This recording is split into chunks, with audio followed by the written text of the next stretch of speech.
Okay, before we turn it over to the applicant, we have a couple of housekeeping items. I would ask Ms. Lucas, could you identify yourself for the record?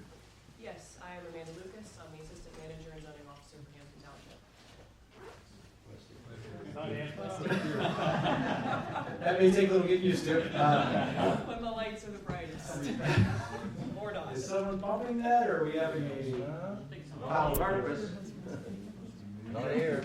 Come on. All right, that was good for dramatic effect. Ms. Lucas, can you confirm that tonight's hearing was properly advertised as required by the municipality's planning code? Yes, I can. And you have provided me in advance of tonight's hearing a copy of that proof of publication, is that right? Yes, I have. And in addition, in this packet, you have photographs of, looks like, various postings of this property. Was that done in accordance with the requirements of the municipality's planning code? It was.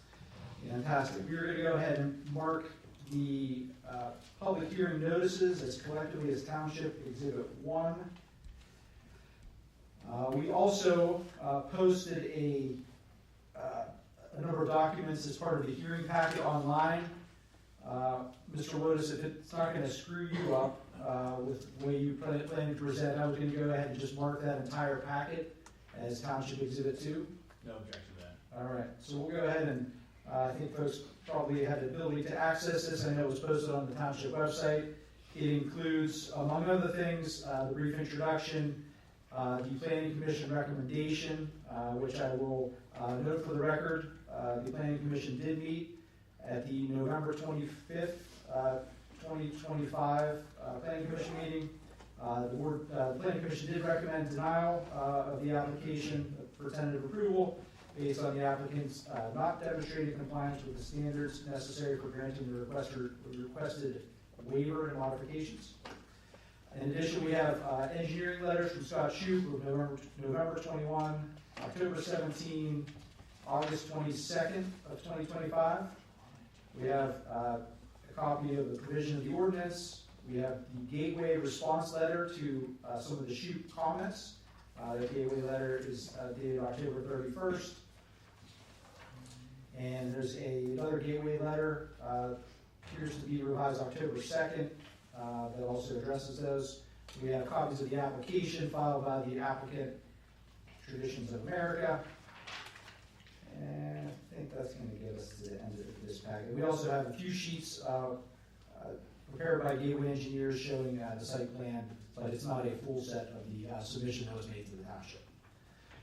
So with that said, again, the role of the board here is to act in a quasi-judicial capacity. In other words, the board is not taking a position either for or against the development. Their job is to call balls and strikes, essentially. They need to review the evidence and testimony that's presented, review the ordinance, and then make a determination. The board is required to issue a decision within 45 days of the close of the hearing. That decision's got to be done in writing.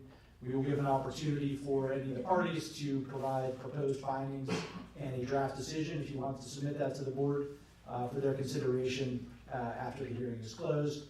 And we may talk about to the applicant about requesting some additional time to issue the decision, but we'll see how things go first. So with that said, Mr. Wotis, I'll let you take it away if you identify yourself for the record. Thank you very much. Good evening, members of the board. My name is Ryan Wotis. W-O-T-U-S. I'm an attorney with the law firm of Goldberg, Kingman & Garvin here on behalf of the applicant, which is Traditions of America. As noted by Mr. Robb, pending before you for consideration this evening is a conditional use application seeking PRD approval or planned residential development approval for a parcel of property generally identified as 287 Monier Road, which consists of a total acreage of 188.7 acres in size. The underlying zoning of the property is currently split zone, with a portion of being located in the R1 zoning district, which is the rural residential zoning district, and the R2, which is identified in your zoning ordinance as semi-suburban residential district. The historic and current use of this site has been operated as a golf course known as Pittsburgh National Golf Club. The proposed use, again, is for a planned residential development. One of the nuances with this proposal is that this would be an age-restricted community to 55 and older residents, rather than a traditional single-family conventional planned residential development. As a result of being a PRD, that is a conditional use application. Again, that's subject to your zoning regulations.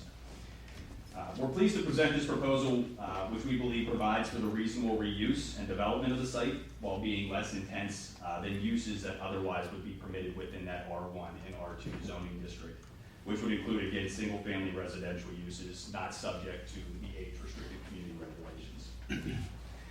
Those uses, as we'll testify with respect to traffic associated with the proposed development, would generate significant more traffic impacts, environmental impacts, and degradation of open space in comparison to the proposed PRD that we'll present this evening.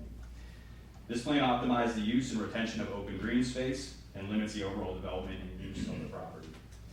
As such, this plan meets the goals and objectives of both the township ordinance and a comprehensive plan to a greater extent than development that otherwise would be permitted as of right as a result of the PRD. Again, this use is permitted as a conditional use within the two districts that the property is subject to. As noted by Mr. Robb as well, just by way of brief background, the proposed development will consist of 163 single-family homes, and it will have 2 points of access to the site, one along Links Way and a new point of access on Monier Road. In terms of the current status of review from the township's perspectives and our submissions, the township engineer has reviewed the plan. The most recent comment letter, as noted by Mr. Robb in the township's packet, identified that all the material comments had been addressed with respect to your ordinance, and it's our position, and we'll walk through the criteria this evening, that the plan does comply with the underlying zoning regulations. Just quickly, from a housekeeping matter as well, Mr. Robb identified that the information that was provided online is submitted. Is that township's? Two? Okay. In addition, just to make the record clear at this point, I'd also like to introduce a couple items to have those identified as being part of the record for tonight's submission. The first would be applicant submission to the township, which is dated July 31st, 2025. And what I've provided, instead of handing you thousands of pages of paper at this point, is the cover letter that identifies the items that were submitted to the township as part of those, as part of that initial packet on July 31st. There's a second submission made on October 2nd of 2025, a third submission made on October 31st.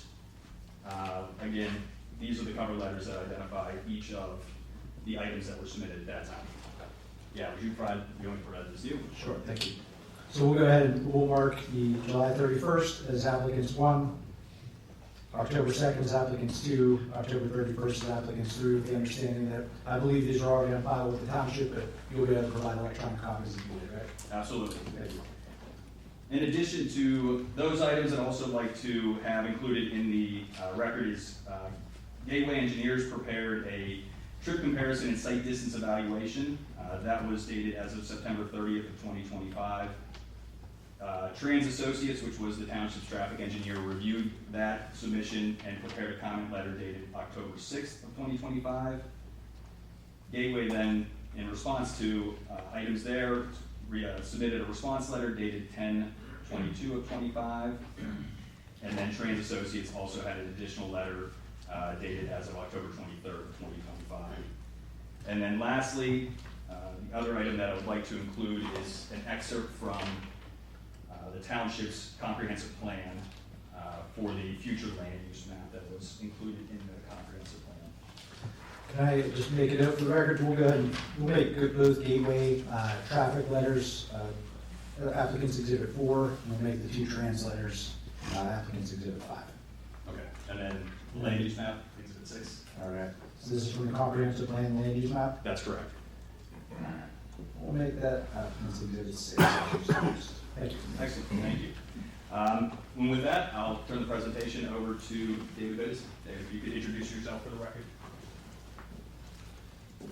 My name is David Biddison, B as in boy, IDDISON. I'm the co-owner of Traditions of America. We had the opportunity with our existing community, Traditions of America at Rose Ridge, to provide a lot of background on who we are and what we do. I just wanted to take 2 or 3 minutes here to remind the board and some of the new members about what we do and who we are. We also fully customize the interior of our homes, bump outs, sunrooms, full customization for our customers. And it's important to note that because we've done over 30 communities, and back to our waiver request, we have a very specific model that we have seen that works, that the customers and the markets have determined is desirable. So all of these little nuances in our design requirements are very critical to our success in building a successful 55-plus community, and to ensure that the long-term maintenance of the community is sustainable for the residents too. So those are all things that we take into account when we're designing it. Every community, including this one, has a large clubhouse facility with pool, pickleball courts, tremendous heated pool, hot tubs, fire pits, as I said, the pickleball courts, large gathering spaces, billiards, golf simulators, workout facilities, and yoga rooms, which would all be consistent with what we would construct at this community. It's also important to take a step back and just talk about what's happening at the other community within the township. We started that project a year and a half ago. We have sold 120 homes there. So we are over 50% sold out within 18 months. Just to give you a sense of the demand for the product, the market is saying they want to be in the Traditions of America community, and they want the design and the community design that we're providing.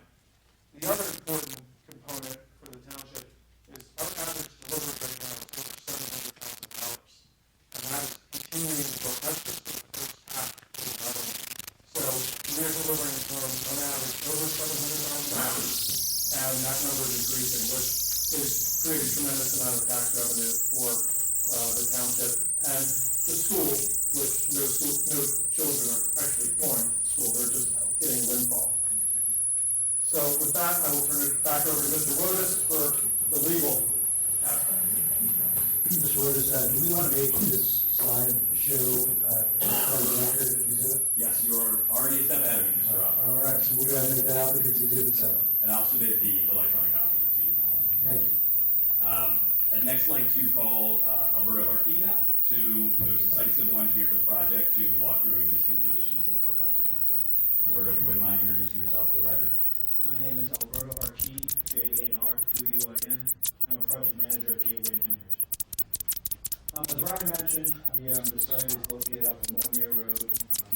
Right now, there's an existing access off of Lynch Drive, which services the clubhouse and the golf course. As you can see, the site has the golf course perimeter. Can you speak just a little bit louder? Right on that mic. Yeah. If you, there's a little button at the bottom of the mic. I'm trying to stand on the back side. Go a little bit farther up, about 3 inches up. Right there. There you go. There you go. Yep. Thank you so much. No problem. Yeah, so as I mentioned, there's an existing driveway up the Lynch Drive, and then you just have the golf course with perimeter wooded areas.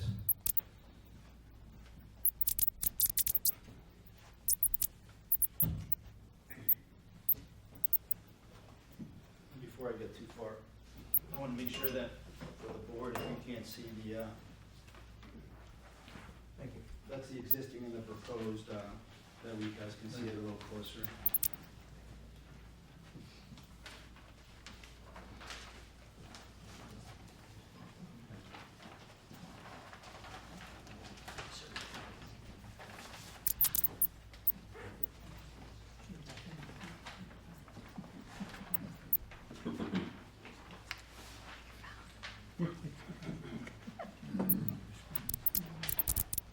Yeah, so the proposed design, as mentioned before, there's going to be 163 single-family units.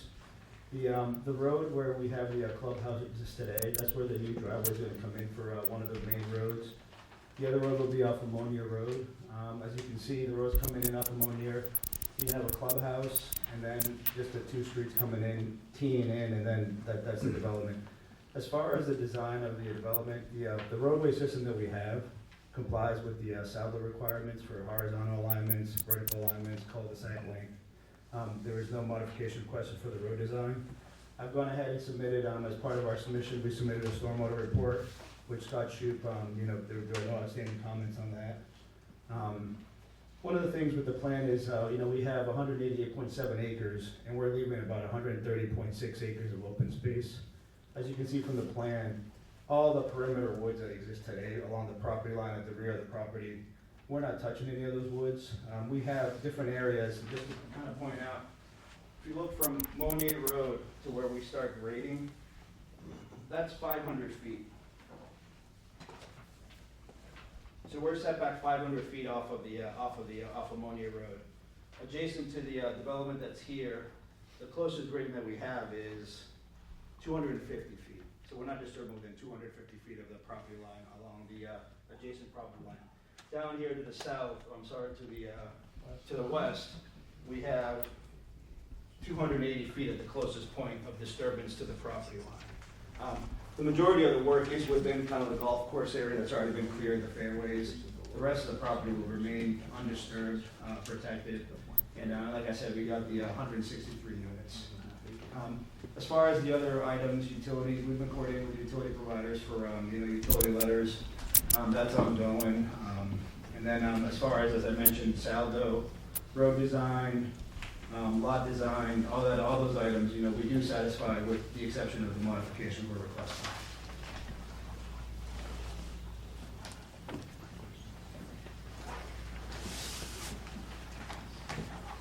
Thank you, Alberto.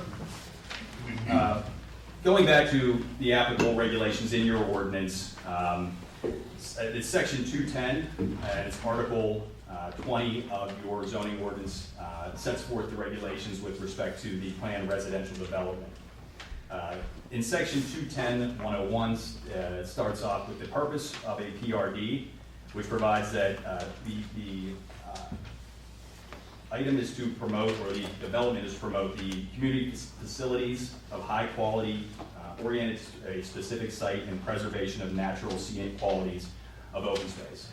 As testified by Mr. Harkeen, one of the great benefits of this plan as proposed does go ahead and protect a substantial portion of this site, meaning approximately 70% of the total acreage that is comprised of these 2 parcels will be retained, will be undisturbed, meaning not even graded or have any other improvements included on them.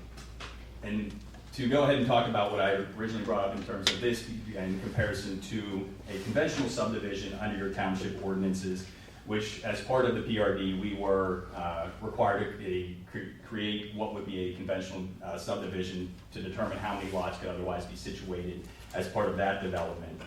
Through that process, it was determined that approximately 17 acres would remain undisturbed if subdivided in accordance with your regulations, which equates to approximately 13% of the open space that we're providing as part of these existing plans. So this is creating a substantial number of undisturbed green space, open space as part of this PRD. In addition, wanted to identify that pursuant to your PRD regulations, it does provide that a mixture of housing types may include different sizes, styles, and varieties of one type of housing, meaning a mixture of types of townhomes in parentheses.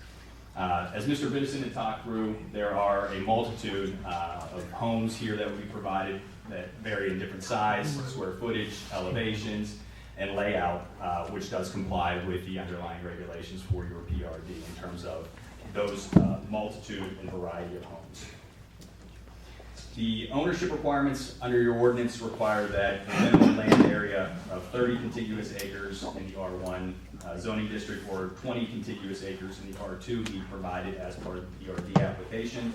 As noted, we comply with this as the site contains 188.7 contiguous acres. Your ordinance also requires that the developer provide evidence of equitable title to the subject property. I do have a copy of the redacted purchase agreement. Has that been provided to you, just to ensure compliance with the regulations? Just to be safe, if you have one, why don't we have that marked as an exhibit and made part of the record?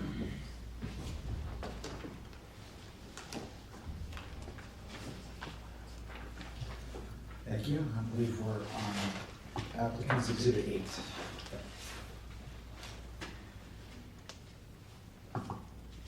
Next is deals with the availability of public service and access. As noted by Mr. Arkeen, there is public sewage and water service that would be supplied to each of these buildings.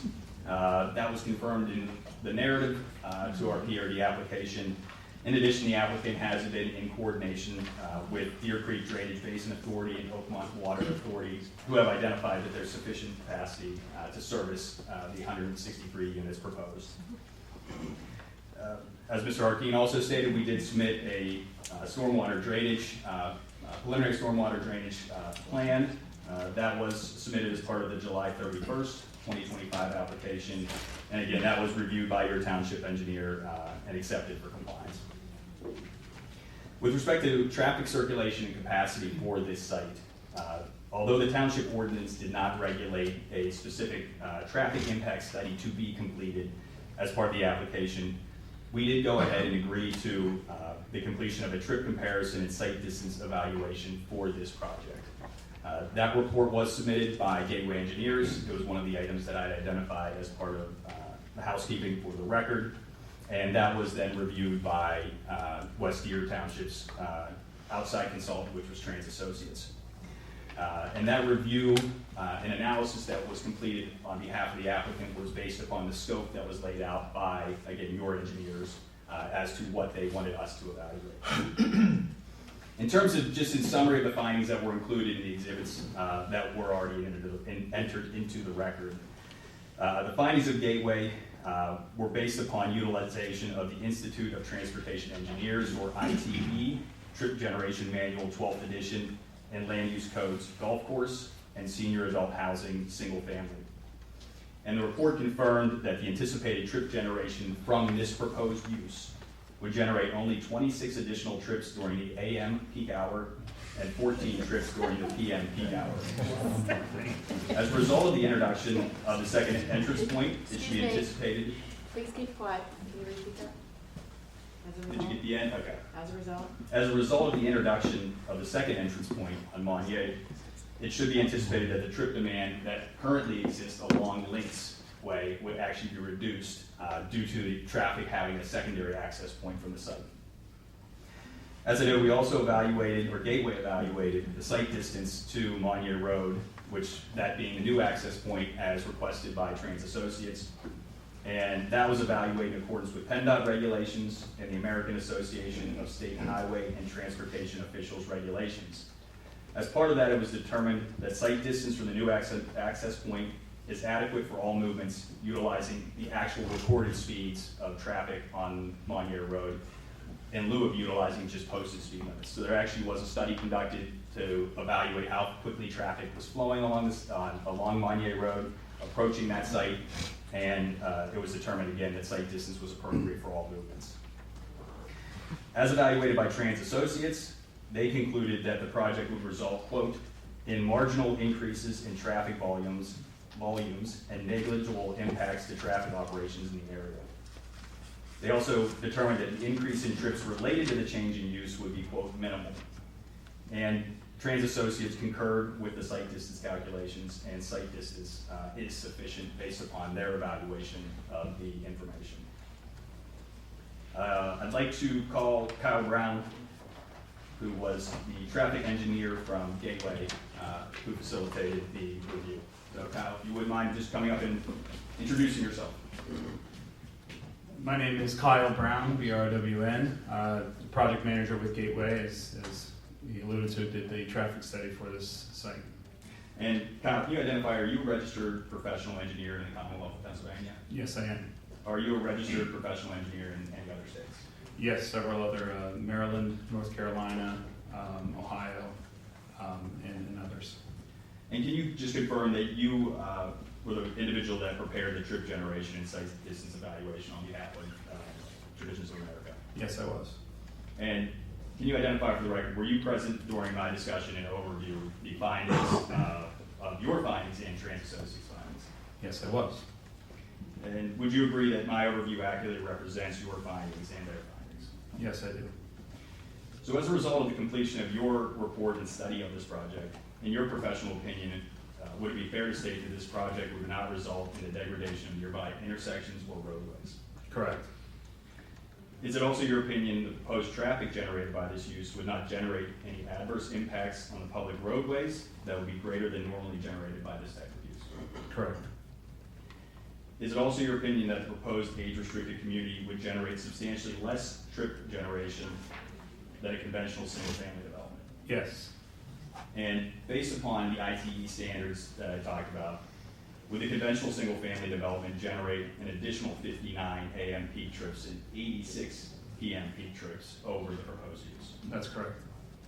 And in talking about the ITE standards, is that considered to be basically the gold standard or the industry standard that's utilized for traffic engineering? Yes, it is. And is that utilized basically countrywide? Correct. Okay. And based upon your evaluation, would there be safe and adequate vehicular access to the proposed development? Yes, there would be. And the project, based upon your reviewing, would not result in traffic congestion of adjoining roadways that will be generated beyond the safe carrying capacity of the roadways? Correct. And again, based upon your review, finally, it's your opinion that no adverse traffic impacts will result from the development of the proposed community? Yes. Thank you.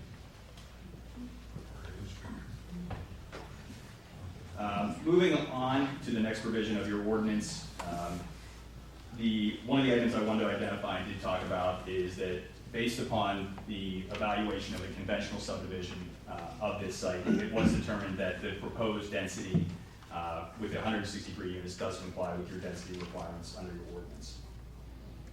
With respect to lot and building or structure requirements, initially I wanted to identify that each one of the dwelling units does comply with your regulations in that they each have access to a common street, road, court, walk, or other area available for use. As shown on the plans, each of these units will have their own driveway, integral garage, and will have direct access to what will be constructed to township standards and then be a public road upon dedication. We are, as part of the application, we are seeking one of the initial modifications, which is to permit a dwelling unit spacing of 15 feet within the R1 and the R2 zoning districts. There is, based upon, again, the open space and other items, there's several items that I'd like to walk through that explain the rationale and support for not only this modification, but the other modifications that I will talk about as we walk through the criteria. So the first being that based upon the reduction in the required spacing under your ordinance, as talked about by Mr. Arkeen as well, is that would substantially limit grading impacts based upon the reduced size and scale of the development. If you have to have the spacing that's required under your ordinance, it would push all these homes further apart, create longer roadways, create greater grading to be able to facilitate that number of units on the site. And again, so this goes ahead and reduces those impacts on that open space, that green space, and reduces overall grading to the site. This also, as part of this, reduces additional impervious surface that would be required to be installed, which would include roadway lengths, additional sidewalks, and additional driveway surfaces. Reduces impacts to the green space and open space that's proposed as part of this plan that will remain undeveloped. And we'll talk about as well, that will all be subject to a declaration of covenants, which will require that those open spaces remain unimproved as part of this development. The development pattern also reduces land disturbance, protects the natural resources, and helps maintain green buffers and stormwater and infiltration areas. The approach reduces overall land disturbance, improves that stormwater management, and enhances long-term protection of the existing woodlands, wetlands, and other natural resources, consistent with the township's objectives and the environmental objectives. Reduces the increase to additional public improvements that will be maintained long-term by the township, which would include longer roadways and other utility and infrastructure, resulting in a more efficient use of public services. It also encourages pedestrian connectivity by keeping these homes closer together, neighborhood amenities, and a safer, more attractive streetscape. And these principles emphasize efficient development patterns, reducing sprawl of the property, fiscal responsibility, and long-term environmental stewardship. As noted, the site contains well in excess of the required open space as proposed through reduced grading and installation of additional improvements that would be required if the modifications were not granted as requested. And again, we're providing the existing buffering, as Mr. Harkeen had walked through. As a result of these modifications, it's going ahead and enabling us to maintain the existing mature trees that are on the site and create that buffering between the proposed development and the existing residential development to the north of the site. And these modifications, as requested, are in accordance with your ordinance, as they are related to the public interest and promote the conservation of the environment, health, safety, and general welfare of the public. Talking about buffering, as required under your ordinance, there is a 50-foot buffer yard in the R2 and a 75-foot buffer yard in the R1 that have been provided along the perimeter of the development. That is identified on the plans that we have submitted to show compliance. Another modification that we are seeking is to permit front yards that would be a minimum of 13.5 from the right-of-way. And based upon the layout of the actual cartway, just to give you an understanding of what the actual visual look of this would be, is those would be 26 feet from the cartway. So 13.5 from the right-of-way. And again, that modification is supported for the foregoing reasons that I walked through with respect to spacing between the dwelling units. Next item is that no more than 8 multi-units can access a private driveway. We don't have that issue, as all these will be single family, and each of the driveways will be a minimum of 18 feet in width. No issue with respect to continuous lengths of townhomes, as each of these, again, will be a single family home. The existing perimeter landscaping will remain in place as part of the development. The portion of the project located to the north of Links Way, which I believe was highlighted by Mr. Harkeen, will remain completely undisturbed as part of this development, which includes an existing pond and other mature vegetation and trees. There's no proposal to modify or impact that portion of the site in any way, shape, or form as proposed. The proposal maintains appropriate building scale, massing, and orientation, and incorporates the buffering we talked about, landscaping, and building design features to protect the privacy, light, and air. Due to the significant spacing of the dwelling or the development from the adjacent uses as well, the proposed structure will not create any adverse impacts on the existing residential neighborhood to the north and other residential neighbors in the vicinity of the site. The proposed spacing is also compatible with the underlying access for fire and emergency services, utilities, drainage, and other public services, all of which are sufficient to go ahead and service the proposed development as designed. The ordinance complies with your common open space requirement, which is a minimum of 30% shall be designated as permanent common open space, not to be further subdivided or developed. Again, as we have talked about, the application preserves about 130.6 that will remain completely undisturbed as part of this. In accordance with your ordinance, it does delineate certain items that are taken out of that open space to determine what is basically can be utilized for that calculation of 30%. Those features have been applied. When that is done at the end of the day, the usable common open space is equal to 110.9 acres, which is approximately 59%, so double what is required under your zoning ordinance. Also note, as provided in our plans, greater than 25% of the open space will remain, again, left untouched and disturbed. The buffer yards comply with your applicable standards set forth in section 210-106B, subsection 2. The open space, again, will be deeded to the homeowners association pursuant to a declaration of covenants. That declaration will require that open space, again, remain undeveloped as part of this overall project. Your ordinance also requires that the common open space be accessible by a public street or join an existing open space that is accessible to a public street. As shown on our plan, there's a multitude of points of access to those public roadways to our open space, all of which is accessible from those public streets. And I can even identify, as you come up what we'll call the spine road, as this is unnamed, There's an access point here, there's an access point here, there's an access point from the clubhouse, which is a public amenity. There's other multiple points of access that get you into every point of the open space that surrounds the entire site. Part of the calculation also requires that 25% or greater of the open space is located on buildable land, which is suitable for active recreation, meaning it doesn't consist of steep slopes, wetlands, creeks, or other natural features that would prohibit improvements. Although no improvements are proposed, obviously this is staying as common open space, that calculation has been done to show compliance. It also requires, again, that the calculated space, or the open space remain free of structures. We are not proposing as part of our plan here any structures or improvements to that open space, so we'll comply with your regulations. The natural features of the site do incorporate that existing wooded areas, meadows, ponds, and streams, which establish and maintain a variety of wildlife habitats throughout the project site in compliance with your ordinance. And as previously noted, the existing wooded areas and other natural cover shall be retained as part of that open space.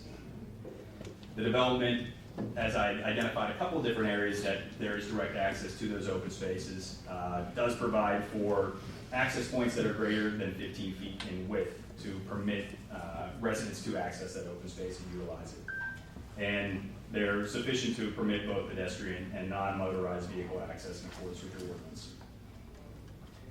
The open space, as part of the phasing of this development, will be complied with throughout the entire development, meaning phase 1 will have a minimum of the required 30% open space, phase 2 and so on, to get to the final number of that 60% of total open space that we'll be providing. The ordinance again then talks about requirements for covenants and conditions. We will submit our proposed declaration of covenants, which will go to your solicitor for review and approval, and then those covenants ultimately will be approved by this board and be recorded to run with the land to require that to be dedicated open space. Another one of the items in there identifies again the submission of the HOA documents. We acknowledge that. We will submit that as part of the overall process prior to final approval by the Board of Supervisors. I have a question for you on that. Yeah. What do you plan to do with all the existing fairways that are on the golf course? Are you going to mow those, or are you going to let those grow up? So the final landscaping plan wasn't required to be part of the final approval that would come before you. So there would be, at that time, we would submit further information, but it would be maintained because we do want to permit, active recreation or access to that for residents. David Biddison, likely under our MPDS permit, that will likely be a meadow with maybe annual or semi-annual maintenance. We don't expect to keep that mowed as a fairway. It'll usually just be a passive open space with occasional maintenance. I was just curious, I noticed the Lynx, the existing neighborhood, when they moved in, they thought they were moving onto a golf course. So a lot of that property will no longer be a golf course. Correct. In accordance with the uses that are permitted under your PRD ordinance, it provides for 5 permitted principal uses, one of which is single-family dwellings. That is the only use, again, we're proposing. It also provides for the construction of clubhouses and other recreational facilities. As Mr. Harkeen had walked through, there will be a clubhouse, and as Mr. Benson had talked about, we would be including an outdoor pool, pickleball courts, and some other recreational facilities as part of the overall development. The next modification relates to parking on the site. We are requesting a modification to permit 2-car integral garages that are 18 feet 10 inches wide, and each unit will maintain a total of 4 on-site parking spaces. Again, this relates back to the items I walked through for those modifications. This was an item that I would identify that was also included as part of the Rose Ridge development, and based upon the explanation in terms of how that housing development is doing, obviously that has been a successful part of that improvement and modification to that plan. Next item is that each of the single detached units will maintain a minimum of 4 parking spaces. As I just identified, there will be 2 integral, and there will be 2 parked in the driveway in accordance with your ordinance. With respect to circulation of the site, the design provides for 1 main spine road that will access to Links Way and to Monier. The only intersection with the PRD is to provide access to a single cul-de-sac, which will be located in the southwestern corner of the site, which maintains only 14 single-unit residential homes. And as further evidenced by the trip generation and site distance report, the access points to the existing public roadways are sufficient and will not create any adverse impacts. The plan provides for a pedestrian circulation and walkway system of sidewalks on one side of each roadway within the development. Those sidewalks will be constructed along all proposed roadways within the development, which provide access throughout the development to existing public roadways and to the proposed common open space. And all streets, in accordance with your zoning regulations, would be designed and constructed in accordance with township specifications and ultimately would be dedicated for public use.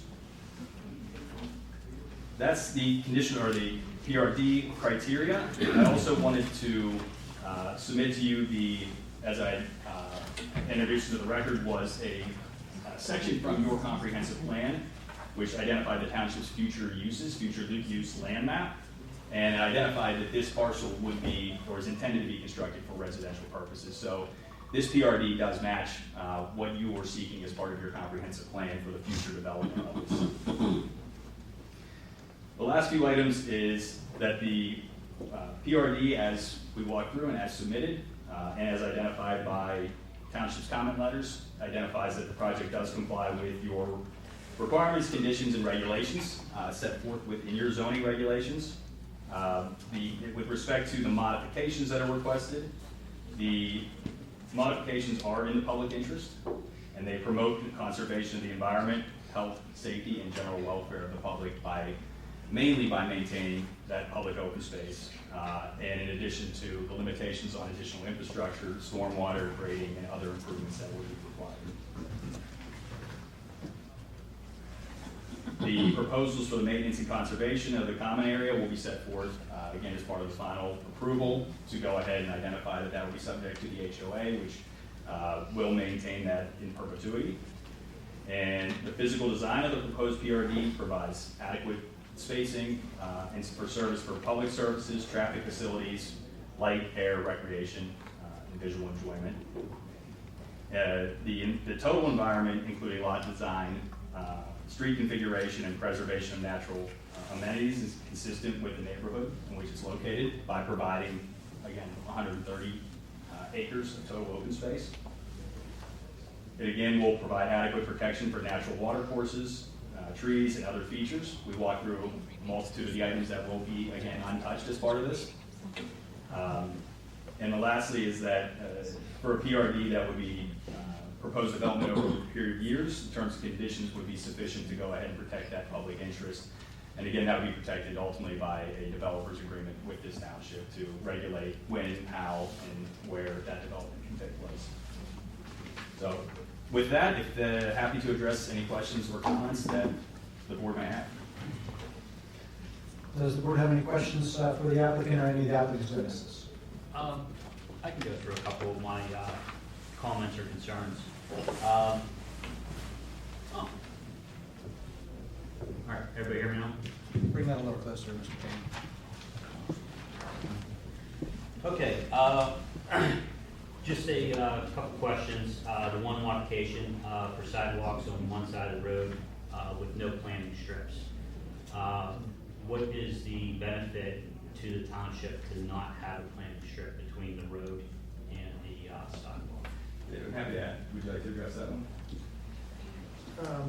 So this was part of the Rose Ridge development as well. I know at that time, one of the benefits to that is it's additional maintenance, that typically that's the grass that's gonna die, it's gonna get hit by the salt trucks, plow trucks, and that kind of thing. So it becomes more of a muddy patch than usable space, and it just becomes a long-term maintenance, ongoing obligations. My concern was whenever they plow the roads, that's where the snow is gonna go. It's gonna create a icy situation for it. The road salt on it is also going to damage your sidewalk, because the road department uses rock salt. So it is going to be aggressive. It's going to be, create future costs for the HOA.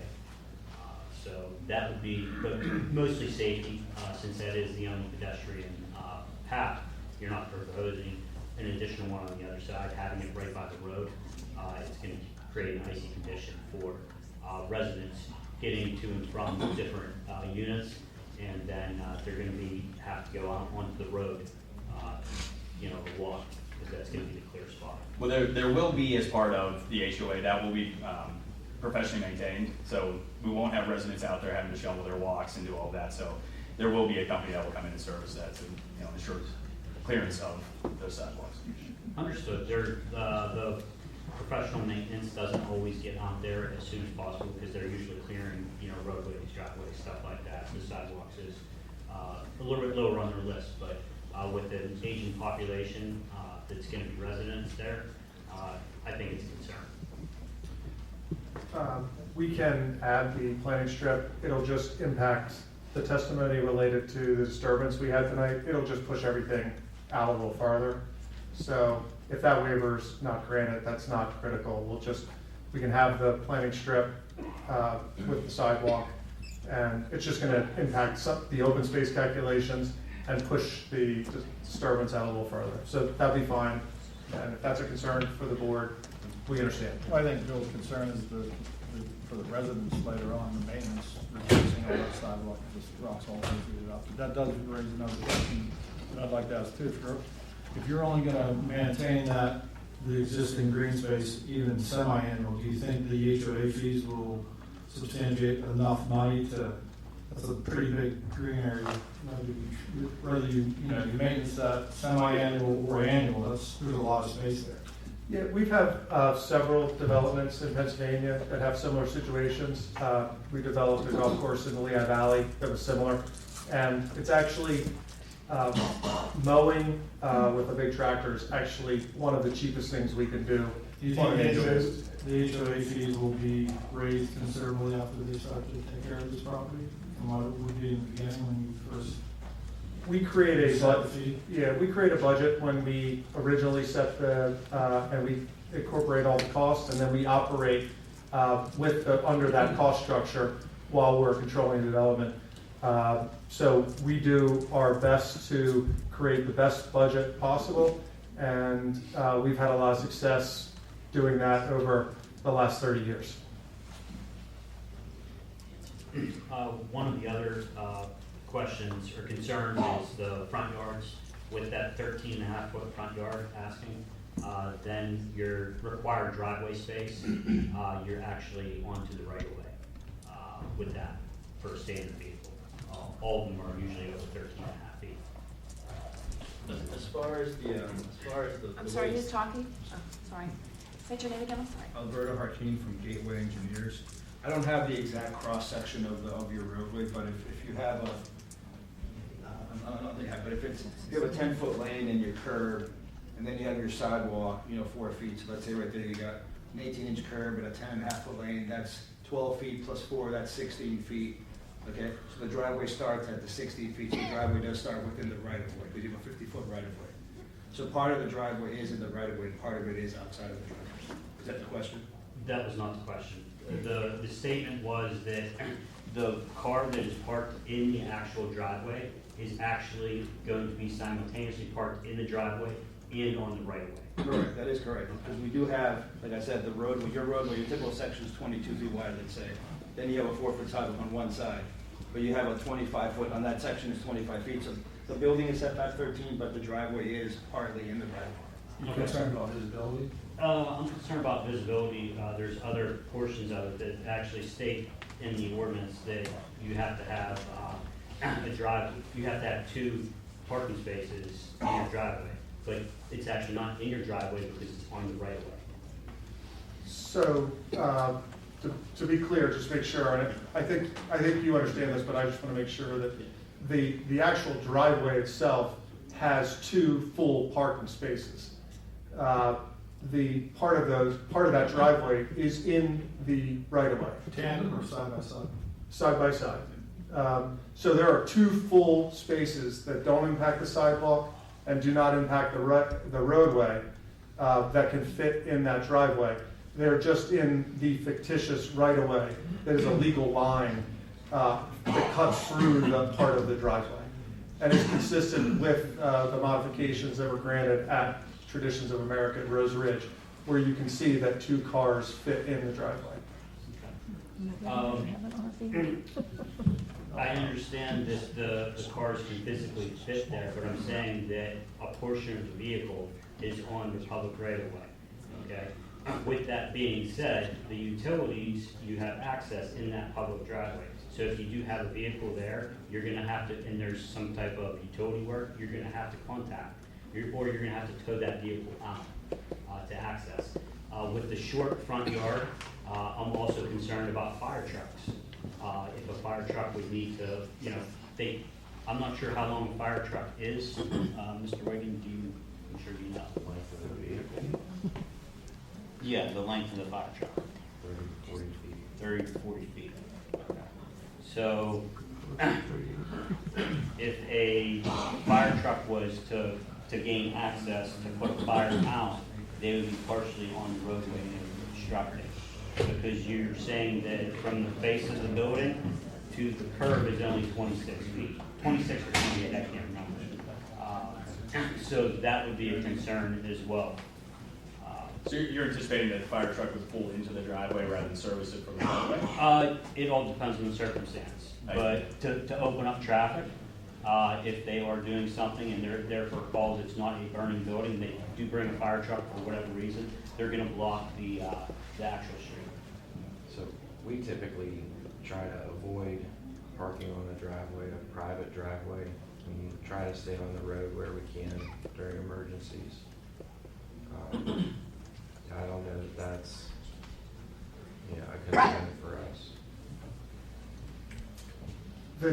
The issue with the driveways, if that requested waiver is not granted, we can, that's fine. It's not great. It just creates a lot more impervious for not a lot of benefit. It pushes all the homes further back, increases our disturbance, it increases the size of our stormwater ponds. It has more area. Talking about long-term maintenance for the residents, it doesn't seem like a big deal, but it's another 9 feet every snowfall to then have to clear. So, I mean, it's not, we've never done it. The market has never required it. The driveways are at a length that you don't want a lot more asphalt than you need. You don't want to maintain it, you don't want to have to replace it, you don't want to have to deal with snow removal for it, and you don't want to have to handle stormwater management for that additional asphalt. But if that's the difference between the modifications and non-modifications, we can do it. We don't think it's a very good idea and prudent development, but that's for the board to decide. Did you guys also look at the possibility of not connecting these plants and having a separate entrance onto Monier Road? So that was brought up at the planning commission meeting. That was one of the questions. And I what's that? Speak to the mic, please. Well, I want to show you guys something over here. So one of the things was this area through here, as you can see where there's trees here, there's a stream running through there right now, and there's a lot of wetlands, a big giant wetland located right here. There's 3 different discharges from Monier Road. There's a discharge pipe coming right over here that crosses over. There's another discharge pipe over here. There's a 3rd one over here. Those have streams and wetlands associated with them. And the wetland and the stream keeps coming up here. There's a wetland over here. So I had mentioned that before. If we try to run a road through here, you have a 20-foot drop into the valley here that's undeveloped. You got to come back out of there, and you're going to be crossing with the wetlands. You're going to be crossing the streams and the wetlands to do that. So by coming up here, an existing access point, we're not impacting more resources over there. In addition to that, the road geometry to come off the road, you guys require 50 feet at 4%. Then you have to have a vertical curve. You wouldn't be able to get down 20 feet and pop back up and satisfy your requirements for the road design. The way we have it now, this road comes to here, 1% comes down nice and gentle, minimal disturbance. We come over here, we're creating a dam across that stream. We're going to be putting all this fill to get a road through there. Moreover, in order to get a stream crossing permit from the DEP and the Army Corps of Engineers, we would have to prove that there's no alternative and that crossing is required. And we wouldn't be able to pass the alternatives test in order to achieve that permit, because we have a viable alternative that would not impact the stream or the wetlands or any environmental features. Okay. I am a little bit concerned about the crossing over into the other plan, but we can discuss that later.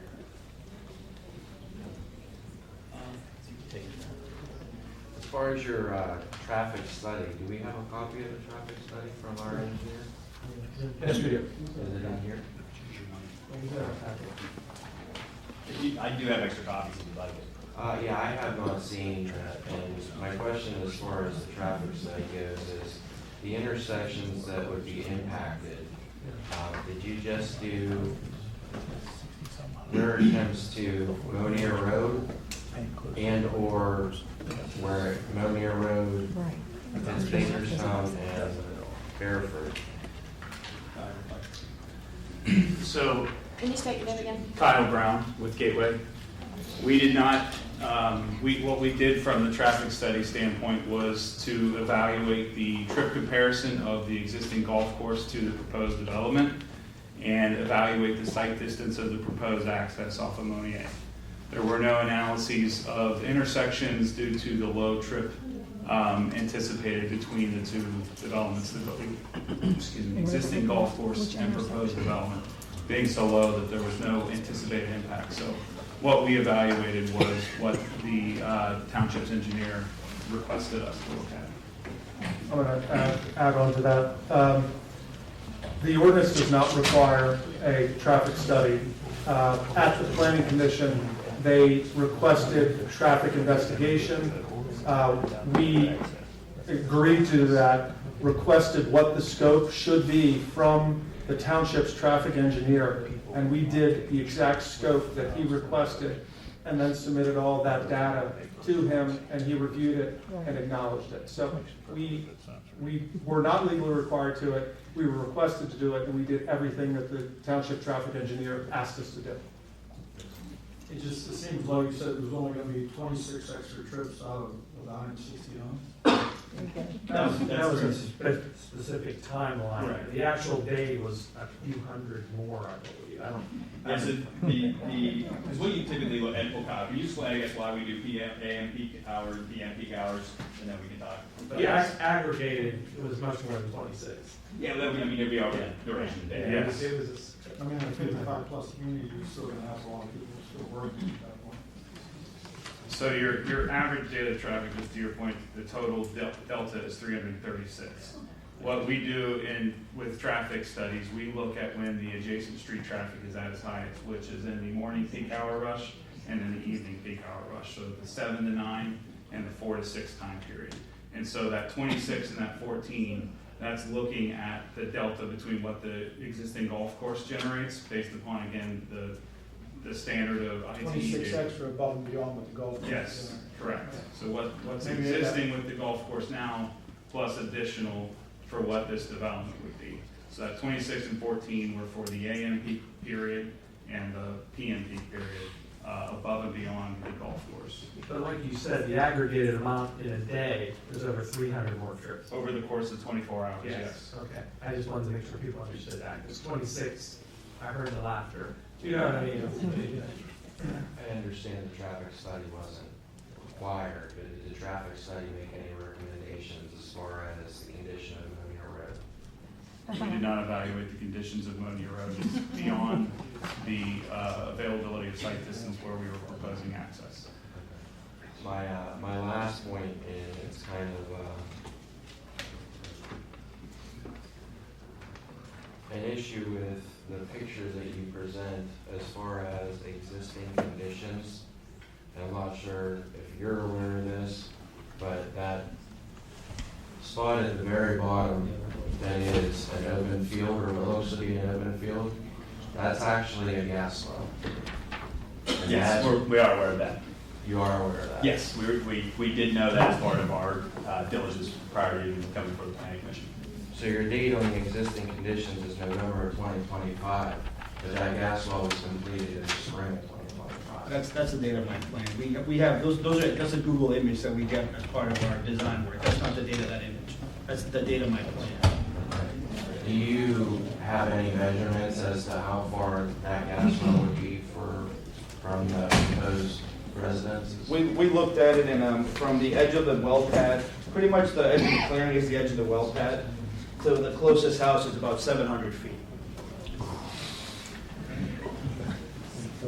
So probably the number one concern I've heard from residents who currently live in that development is the Monier Road issue. Like the condition of it with the heavy traffic that would come through. You know, how do we address that? Well, I mean, what I'd say is, so Kyle talked about our review, but I think the key is at the end of the day, ultimately, you know, any type of trip people may think is excessive or creates additional trips. The impact associated with this is so minimal in terms of actual development that at the end of the day, there really aren't improvements that are warranted for the limited number of vehicles that actually be coming to the site. So, and again, I talked about the aspect of this being an age-restricted community. You could anticipate almost triple the number of trips if this were not proposed for this type of development. So you would have approximately 900 to 1,000 trips per day with the traditional conventional subdivision plan. Thank you. You're welcome.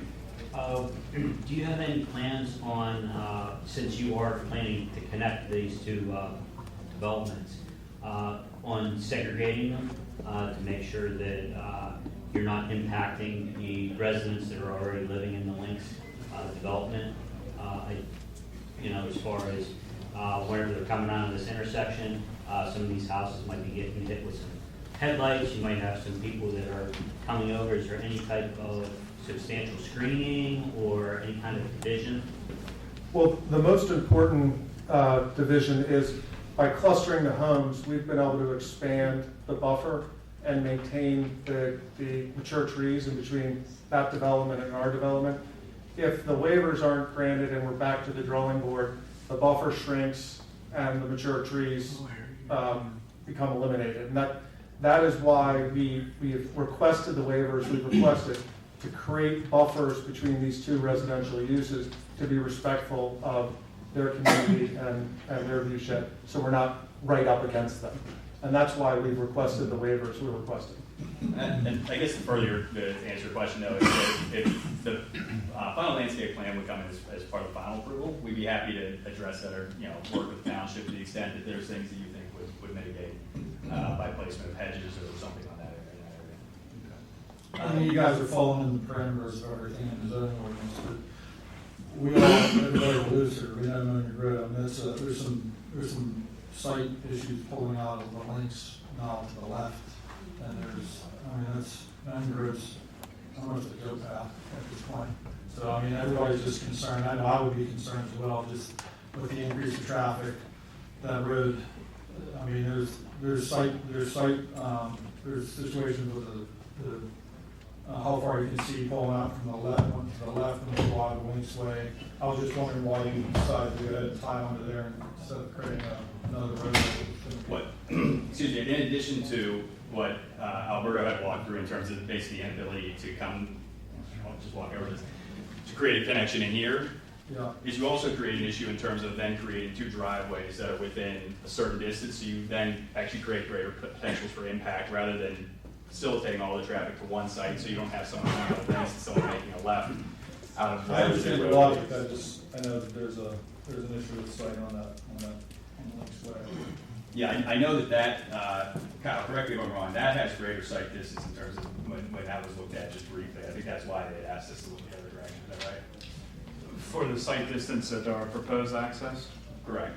Yeah, the request was to evaluate again how fast vehicles were actually going to get real data on the vehicle speed, and then again, we're looking at all movements there, coming from this direction and this direction to turn out as well as turning in. Just one consideration for new residents, are you guys required by law or obligated to notify the residents that they would be purchasing a house within the evacuation zone of the gas well?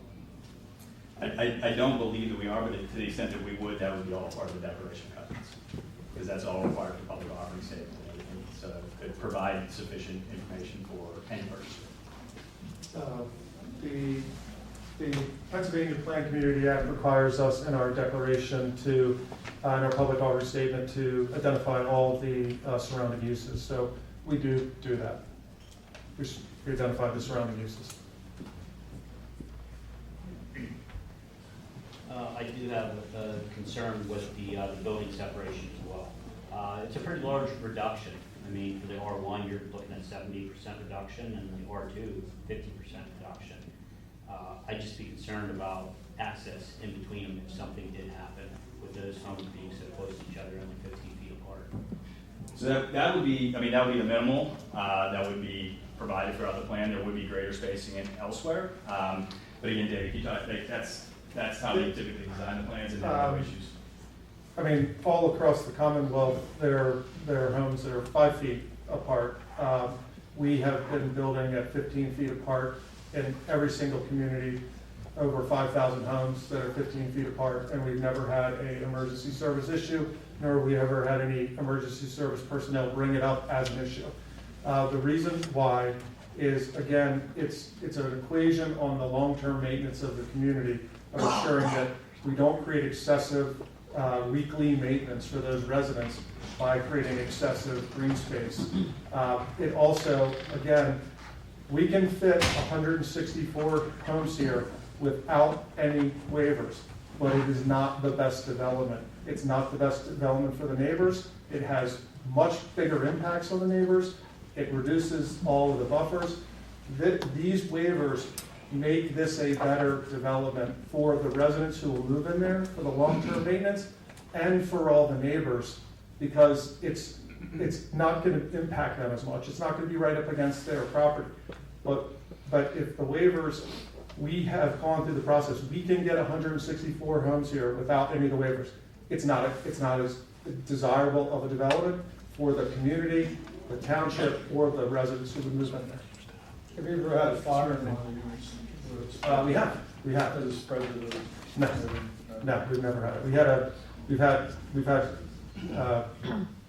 We had a fire down in South Point, and just within the last 2 years, I believe, and we've never had any issue of spread. So I myself brought this concern up when Rose Ridge was being proposed. I think 15 feet is very close from a fire standpoint, let alone a noise standpoint. And I understand your clientele is 55 and up, and maybe that's not, as big of a concern, but, from a fire standpoint, are the buildings going to be sprinkled? Nope, we build per Pennsylvania code. And Pennsylvania code only requires you to sprinkler if you have a townhomes of 4 homes together. Are they going to be brick on the sides? They're consistent with our pictures, which we have siding. Siding. I would disagree with your conclusion that, one building on fire isn't going to affect the next one. I've seen it myself, and I think 15 feet is very, very concerning. And as I've said, there are homes all across the Commonwealth at much less than 15 feet. The 15 feet is part of the equation that works. It's worked at Rose Ridge. Rose Ridge is a very attractive development. It's not getting us more homes. It's not creating more density on the site. It's making it so that development is clustered. So you start expanding that 15 feet, the township has more roadway to plow. The development, the limits of disturbance expand materially once you start doing that. It will not impact the number of homes we have in the development.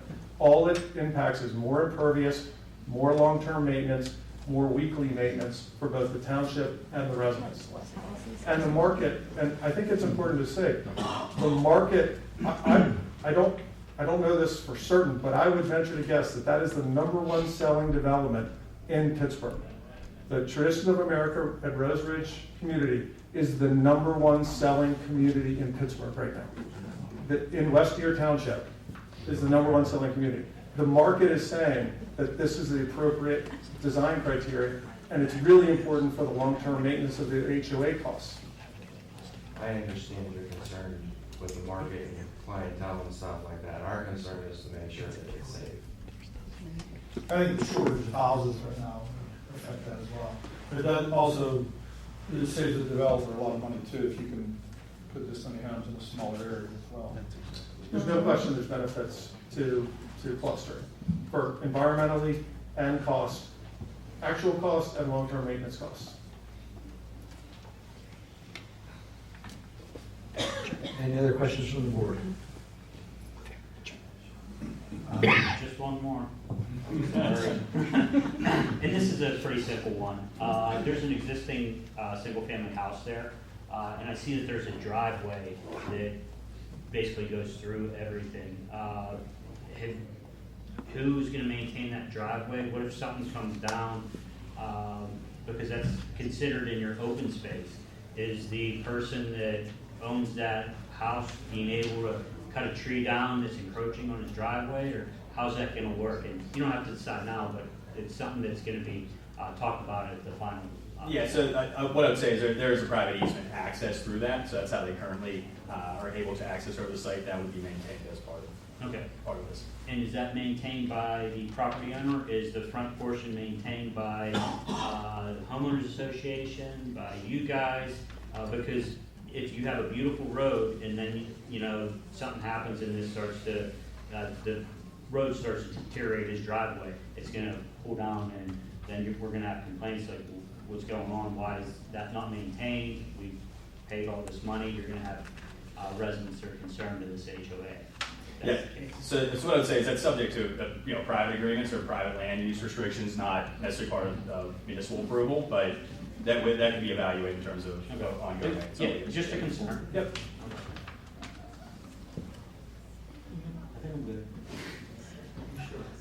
Okay, I know there's a lot of folks here, and I know there's a lot of folks who have a lot to say about this development.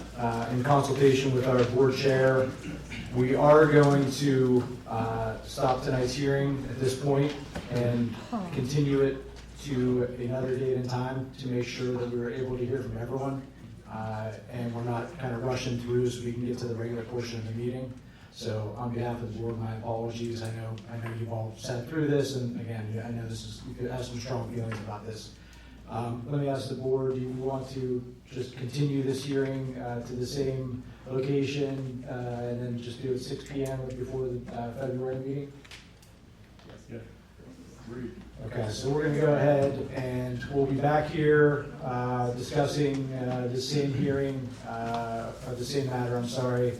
The hearing will be continued until 6 p.m. on February, I believe it's 18th, but let me just double check. Yeah, we do. I think you should mention too, to be fair to everybody, we're postponing because I know that a lot of you are going to want to get up and talk. And we don't want to rush you through this to give you time to be fair to you guys. I think we should allow more time so that you guys all have a chance to speak. It is February 18th at 6 p.m., so that's when we're going to continue this too. Sir, come on up. If you have a question, just identify yourself. For the record, please.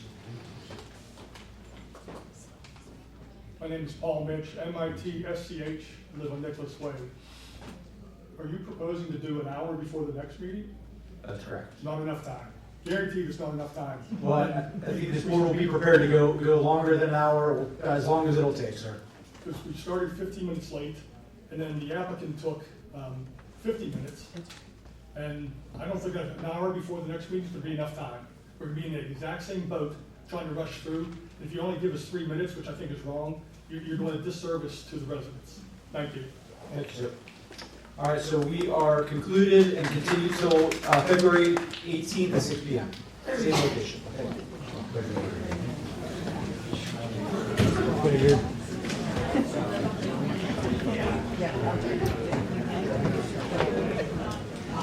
It's fair. You missed the board. You missed being up there, right?